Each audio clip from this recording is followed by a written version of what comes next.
BTC contractor गौतमनि गाहाय नेहाथारि बिक्रम दैमारिनि माखासे एक्स एनडिएफबिफोरखौ लानानै गोनांथार बिबुंथि।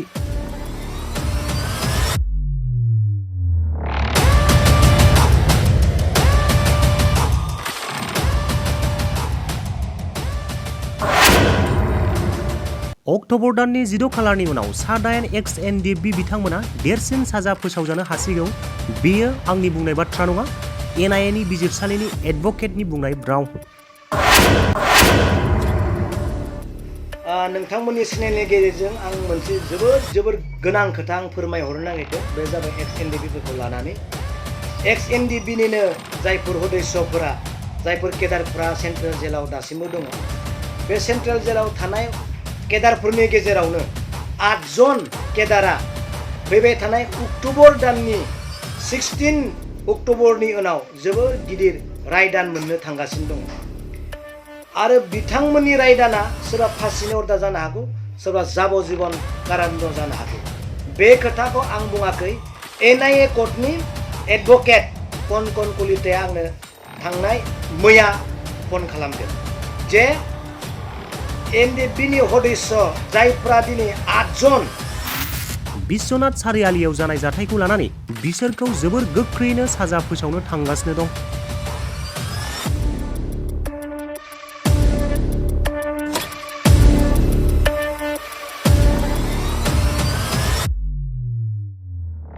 बिश्वनाथ सारियालिनि केसाव बिथांमोनखौ आइ प्रुफ आरो एभिडेन्स लानानै 16 अक्ट'बरनिफ्राय जोबोर स्पिडै बिसार खालामनाय जागोन। आरो बिथांमोननि बिसारा नेगेटिभ जागोन आरो बिथांमोननि बिसारा जोबोर गिनांगौ जागोन। आरो नोंथांमोननि बर' जातिनि थाखाय बियो दुखु गोनां जागोन होननानै एनआइए कर्टनि एडभकेटआ आंनो फोरमायहरदों। बोरो गभर्नमेन्टनिफ्राय एनआइए बिजिरसालिसिम केसफोरा दैखांजानाय मोनसे आर'जलाइ हरनायनि खोथायालाय?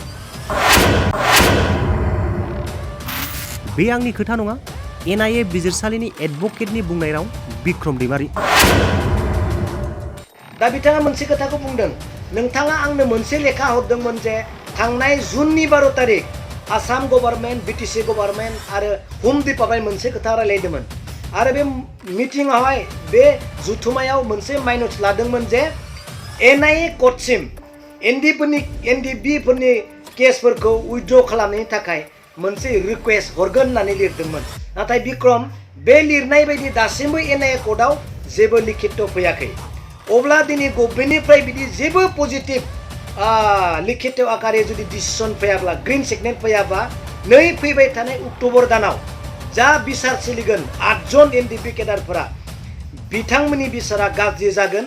सोरबा जाबजीबन, सोरबा आरो फासिनि अर्डारबो मोननो हागौ होनना बिथाङा आंनि सिगाङाव फोरमायदों। बिनिखायनो जायफ्रा दिनै एनडिएफबिनि केसनि थाखाय जोङो नांगासिनो दं होनना बुंदों, बिसेसके मानगोनां दिपेन बर' बिथांनियाव आं फन खालामदोंमोन आरो मेसेजबो हरदोंमोन। बिथाङा दाननानै होदों। आं सानो बिथाङा माबा मोनसे बिजियाव दङ, हयथ' कल खालामफिननो हागौ। मैयाबो खालामदों, आं दहायबो खालामदों। नाथाय बिथाङा बेस्थ'नि थाखाय हयथ' दिखांनो हायाखै जानो हागौ। नाथाय आं बुंदों जेन बेबायदि गाज्रि समा अक्ट'बर 16 तारिखनि उनाव जेन एनडिएफबि बिथांमोननि सायाव फैया, आं बेखौ दिनै कामना खालामदों आरो फोरमायदों।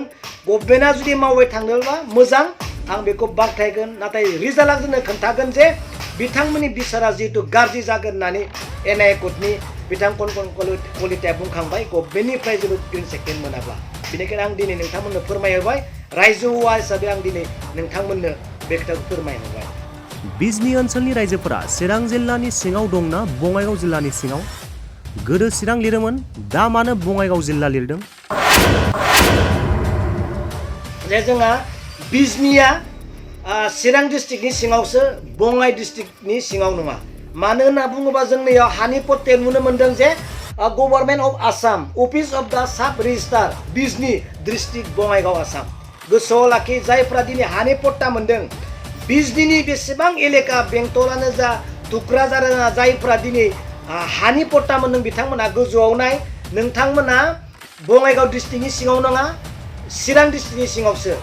आरो दिनै मोनसे लेखाखौ जोङो नुबा नायनो मोनगोन जे जेसेबां साब रेजिस्ट्रारनि हानि खामानि, बेखौहाय बिटिसि काउन्सिलनि प्रिन्सिपाल सेक्रेटारिनिसो अर्डार होदों। प्रिन्सिपाल सेक्रेटारिया गासैबो हानि खामानिफोरखौ मनिटरिं खालामगोन बेखौहाय दायित्व होदों आसाम गभर्नमेन्टआ। अब्ला दिनै प्रिन्सिपाल सेक्रेटारि बिटिसिनि बिथाङा जुदि मनिटरिं खालामगोनब्ला बङाइगाव डिस्ट्रिक्टआथ' जोंनि काउन्सिलनि सिङाव नङा। अब्ला बोरै बङाइगाव डिस्ट्रिक्टनि सिङाव बिजनिया जानो हागौ? बे मा गोरोन्थि आरो बिनि उद्देश्यआ मा बेखौ मिथिया। आंहा गोरोन्थि जानो हागौ आंनि मेगना।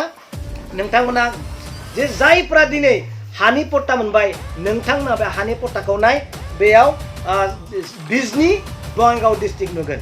बेनिखायनो खावलायहरदों बे गोरोन्थिखौ सुद्रायना लानांगौ आरो बिनि थाखाय रायजो राजाया सजाग जानांगौ। आं गोबां बुंनो सानाखै, बेखौनो बुंना फोजोबबाय। गोजोन्थों। सेरफांगुरियाव बाजाज बाइक लानो गोसो गुदुं सुबुंफोरनि थाखाय गाहाम खौरां। क'क्राझार जिल्ला सेरफांगुरियाव थानाय फुंखा एन्टारप्राइज बाजाज शोरुमा फैगौ 25 सेप्तेम्बरनिफ्राय 29 सेप्तेम्बरसिम मेगा लर्न काम एक्सचेन्ज मेला खुंफुंगोन।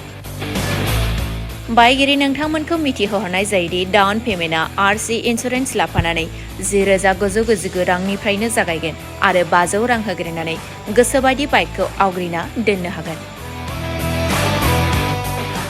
नोंथांमोनहा सेरफांगुरियाव थानाय फुंखा एन्टारप्राइज बाजाज शोरुमजों लोगोसे कुसुगाव फेस्टिभ आउटलेट आरो सराइबिल फेस्टिभ आउटलेट ब्रान्च शोरुमावबो खुंफुंजानाय मेगा लर्न काम एक्सचेन्ज मेलायाव फैनानै नोंथांनि लुबैनाय बाजाजनि बाइकखौ लांफैनो हागोन।